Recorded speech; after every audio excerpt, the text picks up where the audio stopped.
माझ्या पांडवांनी ते आज करून दाखवलं. तुमची मैत्री अशी सदा आयुष्यभर तुमची मैत्री अशीच राहू अशी या मुंबई चरणी या मुंबई चरणी प्रार्थना करतो. आणि तुमचा एक आयोजकांचं गाणं घेतो बघा.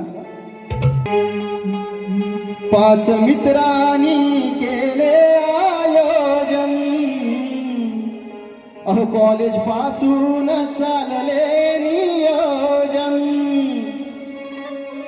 5 मित्रांनी केले आयोजन, कॉलेज पासून चालले नियोजन. कानडे मंदर, अहो विवेक मांडवकर, अंकुश सुशांत सचिन मालपाची. अहो कोकण कला प्रेमी मित्रांची ही शान आहे. कोकण कला प्रेमी मित्रांचा अभिमान आहे.